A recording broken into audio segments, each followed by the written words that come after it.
Começando o 23º episódio da série Viver de FIIs, nesse episódio eu vou comentar sobre os acontecimentos de maio, e muita coisa aconteceu nesse mês, trazendo uma certa instabilidade para o mercado e também no desempenho da minha carteira, que desde o começo está dando 37% de rentabilidade, o que seria quase o dobro do IFIX, o índice de fundos imobiliários, no mesmo período. Então, pegando nesse mês, nós tivemos a tragédia no Rio Grande do Sul devido às fortes chuvas. O impacto disso não acabou, vai demorar para acabar, o estado ele virou um cenário de guerra. E há muita incerteza quanto a como e o quanto será gasto na reconstrução do Rio Grande do Sul. Se a gente pega a última reunião do Comitê de Política Monetária, também podemos falar que ela trouxe certa surpresa, devido tanto ao resultado, corte 0,25 pontos percentuais na Selic, e muita gente esperava um corte de 0,5%, quanto a como ver esse resultado também, com um Copom que aparentemente estava dividido, embora agora, depois da divulgação data do Copom, até uma fala do Galípolo falando que pensou em votar 0,25 também, e o ministro Haddad depois falou também que essa divisão era muito mais rumor do que verdade, então isso deu uma apaziguada. Mas o ponto é que se antes nós tivemos uma sequência de quedas de 0,5 ponto percentual na Selic, e no começo do ano vários bancos e research projetavam a Selic em 9%, 9 ponto alguma coisa no final do ano, agora a situação mudou. Se a gente pega as opções de Copom, que é mais ou menos um proxy daquilo que o mercado espera das decisões, ou seja, o pessoal que tem dinheiro envolvido, falando sobre aquilo que espera vir na próxima reunião, já tem mais gente esperando manutenção da taxa e uma menor parte esperando um corte 0,25, ou seja, a mesma magnitude de corte da reunião passada. E com isso, a gente vê vários bancos revisando suas projeções para a Selic no final do ano, com muita gente falando, como você pode ver nessa manchete, que a Selic talvez não caia mais. Bom, saberemos em breve, já que a próxima reunião será nos dias 18 e com término de divulgação no dia 19 de junho. Então, praticamente é um período de 20 dias para isso. E agora, pegando revisões específicas, o pessoal da Asset do Santander revisou a expectativa, que estava em 9,5 para a Selic no final de 2024, quando eles projetaram lá no começo do ano, para 10,25, ou seja, eles esperam só mais uma queda de 0,25. O pessoal de Itaú foi na mesma batida, eles tinham colocado 9,75 para a Selic terminal em 2024 e agora revisaram para 10,25. E citando aqui palavras do pessoal do Itaú, abrindo aspas, o cenário global desafiador, com o dólar forte, as incertezas domésticas, com pressão em preços de serviços mais sensíveis ao desempenho do mercado de trabalho, aumento do risco fiscal e expectativas desancoradas, fizeram com que o Banco Central revisasse seu plano de voo, reduzindo o ritmo de flexibilização monetária na última reunião. Projetamos, já o pessoal do Itaú, que a Selic termine o ano em 10,25, permanecendo nesse patamar até o final de 2025. Esse até o final de 2025 é meio forte, né? Já que no Brasil as coisas costumam mudar muito rápido. E vamos lembrar que no final do ano temos a mudança do presidente do Banco Central, sai Roberto Campos Neto, e quem vai entrar nós não sabemos. Tem muita gente que fala que vai ser o Galípolo, que é diretor de política monetária hoje, mas já vi muita gente falando também que o Lula quer colocar lá dentro alguém que é fortemente ligado a ele. E talvez a fala do Galípolo de que ele pensou inclusive em votar pelo corte 0,25 tenha provocado uma certa quebra de expectativas a esse respeito. Agora, citando um outro banco, dessa vez um gringo, o JP Morgan, eles também reviram expectativas para a Selic, mas no caso para 10,5 pontos percentuais, ou seja, eles estão projetando que nós não teremos mais queda da Selic nesse ano. E não estão sozinhos nisso, visto aquela imagem das opções de Copom que mostra que realmente a aposta majoritária é de manutenção da taxa na próxima reunião. E aí, já entrando na temática dos fundos imobiliários, vamos lembrar do seguinte, né? As pessoas muitas vezes falam de maneira geral, classificando os fundos imobiliários como se fossem todos a mesma coisa, que olha, quando a Selic baixa é bom para o mercado de fundos imobiliários. Quando ela aumenta ou ela permanece alta, é ruim. Mas vamos lembrar que dentro dos fundos imobiliários nós temos os fundos de papel. E vários desses fundos de papel têm seus CRIs indexados, por exemplo, ao CDI. De modo que um CDI alto seria bom para esse segmento específico de fundos. E aí, citando um fundo da minha carteira, o RBRY,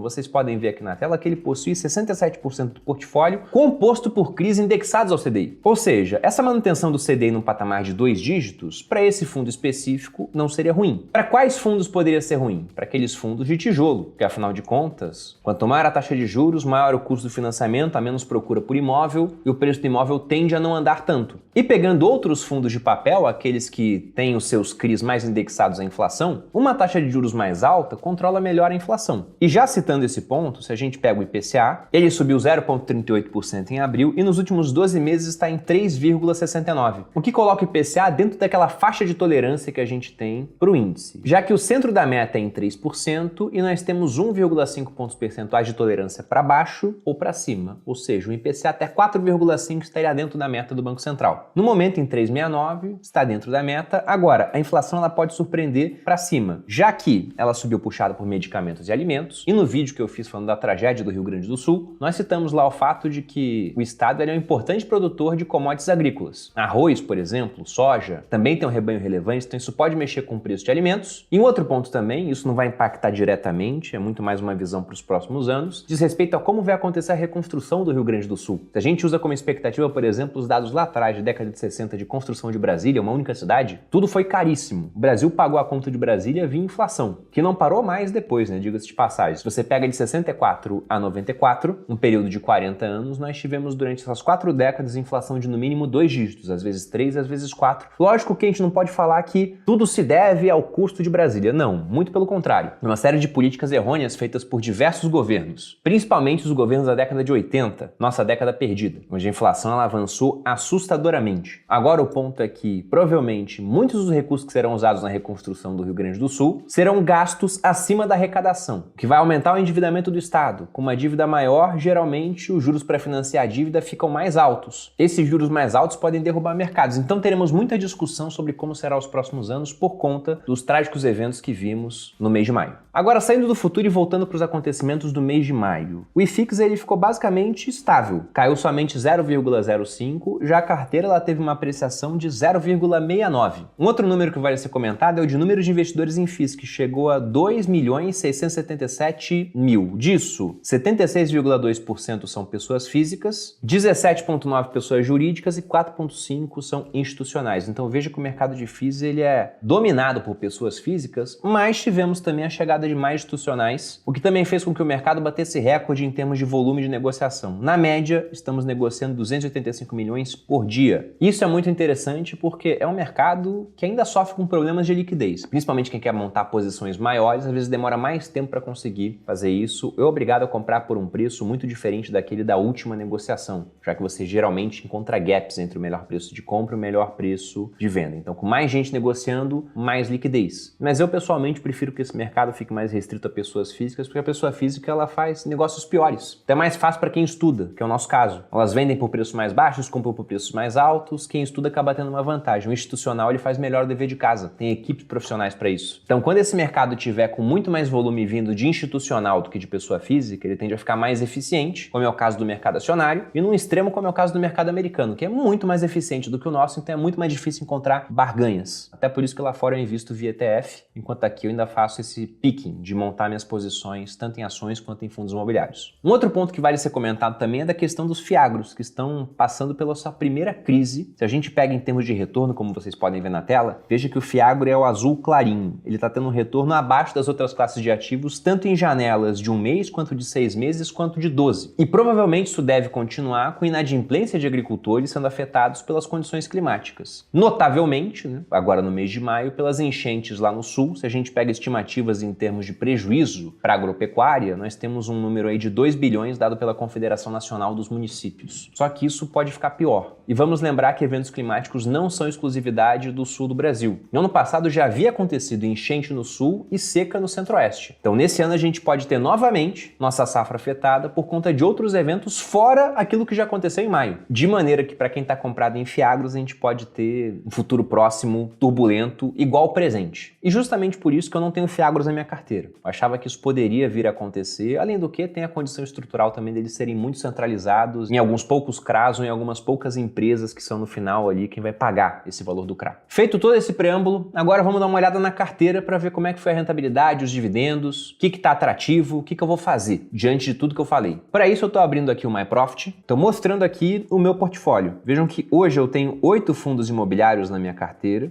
Da maior para menor posição nós temos o XPML, depois o RBRF, um fundo de fundos, XPML de shoppings, o LVBI de galpões logísticos, KCRE, fundos de papel, KNSC de papel, BCIA, o fundo de fundos do Banco Bradesco, RBRY11, também de papel, já citado nesse vídeo, e o VISC11 de shoppings. Se a gente olha aqui agrupando por setor, veja que o de recebíveis, fundos de papel, está em 30% da carteira, FOFs em 28%, shoppings em 27,45% e galpões logísticos em torno de 14%. Antes de entrar na parte para mostrar os dividendos e também o quanto eu tive de ganho de capital até agora, só mostrar uma aba que eu não mostrei antes, porque não havia acontecido algo para mostrar antes, né? Mas no último episódio do Viver de FIIs, eu vendi o fundo de tijolo que eu tinha, o JSRE, e eu vendi ele com um leve prejuízo. Então eu posso vir aqui na ficha de fundos imobiliários e veja que o MyProfit já pegou esse prejuízo e colocou nessa ficha. Como essa é uma informação desse ano, eu vou usar só na declaração do ano que vem, caso eu não tenha feito uma venda com o lucro, por exemplo, e compensado isso. Então, supondo que eu fizesse uma venda com o lucro de R$500. Sobre esses R$500 eu teria que pagar 20% de imposto, porque em fundo imobiliário não tem qualquer tipo de isenção, R$100. Mas no caso, como eu tenho um prejuízo a compensar, eu pegaria os R$500 de lucro menos os R$375,58 de prejuízo e o resultado dessa subtração, que daria mais ou menos uns R$125, esse sim seria o meu lucro, que seria tributado em 20%. Então, se eu conseguir ao longo do tempo, pegando posições que estão me dando eventual prejuízo e que talvez eu até goste, volte a recomprar depois, né? Mas aumentar esse prejuízo acumulado, eu posso ter um valor lá que quando eu for vender posições com lucro, me faça pagar 0 de imposto. Pô, Bruno, mas para isso a carteira tem que estar perdendo, né? Pois é, essa é a dificuldade com a carteira aqui do canal, porque se eu venho aqui em posição detalhada, e aqui nessa aba eu tenho a diferença entre o preço médio que eu paguei nas minhas posições e o preço atual, veja que nesse momento, a única posição que está me dando prejuízo, isso sem contar os dividendos, nessa aba a gente não conta isso, é RBRY,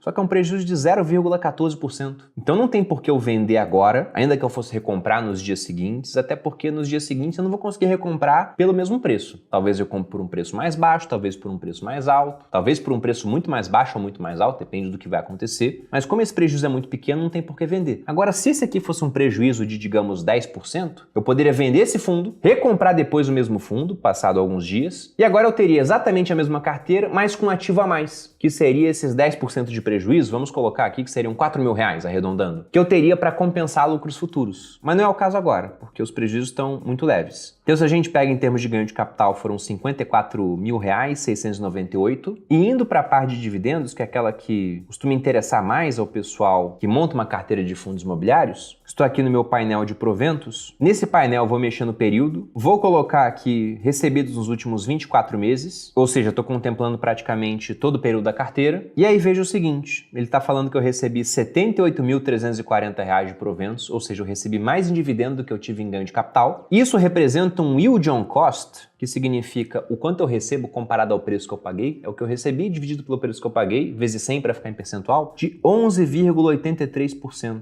Então veja que eu estou quase em 1% de recebimento de dividendos isentos por mês. Ou seja, tá bem a carteira. Se eu desço aqui, veja que eu estou numa crescente aqui em termos de valor recebido. Ele me dá inclusive o yield on cost mensal. Veja que nesse mês foi de 0,94 e que eu tive um decréscimo frente ao mês passado porque eu me livrei de um fundo imobiliário. Eu vendi o JSRE e não comprei outra posição. Pô, Bruno, por que você não comprou? Porque eu preferi pegar esse dinheiro e investir em outra classe de ativos. Eu fui investir em criptomoedas. Mas os recebimentos continuam acima de R$5.000. É um dos maiores que eu tive até agora, excetuando-se aqui os últimos 3 meses. Se eu olho aqui como é que foi esse pagamento, dividindo por fundos imobiliários, o maior responsável pelo pagamento foi o XPML, mas também é a maior posição que eu tenho na carteira. E um destaque está no KCRE, o que está longe de ser a maior posição, mas foi o segundo maior pagador do mês. Lembrando que fundos de papel geralmente têm pagamentos maiores comparado a fundos de shopping, fundos de tijolo. Agora, indo para a última aba da rentabilidade avançada, aqui ele mostra o desempenho da carteira, tá pegando desde dezembro de 2022 até agora, 26,11%. Veja que isso é mais do que o IFIX, é mais do que o CDI, é mais do que o Ibovespa, mas perde para o S&P 500 e para o Bitcoin. Inclusive aqui abaixo, veja que a comparação com o Bitcoin ela é ingrata, né? Tudo fica muito abaixo. Vou até tirar ele daqui. Eu sempre gosto de deixar para lembrar que eu poderia estar comprando Bitcoin em vez de outras coisas. É interessante pensar em cuja oportunidade. Mas eu vou tirar, quero ter algum nível de diversificação, e eu vou voltar para uma outra aba. Eu vou ver aqui em rentabilidade mensal. Por quê? Assim como eu olhei dividendos desde o começo, aqui eu vou te mostrar a rentabilidade da carteira também desde o começo. Então vou colocar aqui todos os períodos. Lembrando que esse é o episódio 23, então já temos essa carteira desde junho de 2022. Passou 6 meses daquele ano, mais todo 2023, mais o período atual de 2024. E o que nós temos de rentabilidade acumulada é 37,06 contra 11 do Ibovespa, ou seja, a carteira deu 3 vezes o Ibov, 7 do IPCA, e que bom que foi assim, 19 do IFIX, ela está dando quase 200% do IFIX e 25,16% do CDI. Então, até o momento, essa carteira aqui ela está indo muito, mas muito bem. Nesse período, inclusive, como você pode ver aqui nesse gráfico, ela está ganhando até do S&P. Quem diria que daria para fazer isso com um fundo imobiliário, né? Sendo que o IFIX em si não está tendo um desempenho tão bom. E aí, com isso, eu termino o giro pela minha carteira e agora a gente tem que pensar sobre o que eu vou fazer com o dinheiro que eu estou recebendo de proventos diante das incertezas que a gente tem agora. Então, uma coisa é comprar fundos imobiliários de tijolo, por exemplo, ou os fundos de fundos, que no final estão recheados de fundos de tijolo, era uma estratégia que eu estava utilizando para adquirir esses ativos, no momento em que a Selic iria baixar e chegar até 9%. Outra coisa é manter essa estratégia agora que o esperado, e não é esperado por mim, eu não fico fazendo previsão sobre isso, mas pelo mercado, pegando as opções de Copom, é que o ciclo de queda da Selic está muito próximo do final. Talvez já tenha acabado, ou teremos mais uma queda de 0,25 e talvez na próxima venha acabar, segundo a previsão de várias casas. Isso costuma afetar o mercado de fundos imobiliários, pelo menos aqueles de tijolos. Os de papel aí já vai depender. Com o CDI mais alto, vários que têm crises indexados ao CDI se dão melhor. Se a inflação for sair de controle, porque numa próxima gestão do Banco Central serão mais lenientes com isso, os que têm crise ligados ao IPCA tendem a ir melhor, desde que o IPCA não seja também manipulado, vai saber o que pode acontecer. Então, diante de tanta incerteza nesse mercado, e como eu estou de olho no mercado cripto e estou achando que lá as coisas estão indo bem melhores, e a própria apreciação do meu portfólio nesse ano sugere isso, então eu vou pegar o dinheiro que está caindo aqui desse quadro, os dividendos, e não vou comprar nesse momento fundos imobiliários. Eu vou simplesmente esperar para ver como esse mercado vai se desenvolver. Até agora ele está estável, e com esse dinheiro eu vou continuar investindo em cripto. O que eu não faço aqui nesse quadro, né? Na verdade, eu não tenho um quadro de investimento em cripto específico, mas simplesmente é o que eu estou fazendo, dando uma satisfação para vocês. E quanto à carteira, ela permanece aqui gerando renda passiva para mim, só que essa renda eu não vou reinvestir na carteira agora. Esse foi o recado do vídeo, espero que você tenha gostado. Se gostou, dê seu like, se inscreva no canal. Um grande abraço e até a próxima.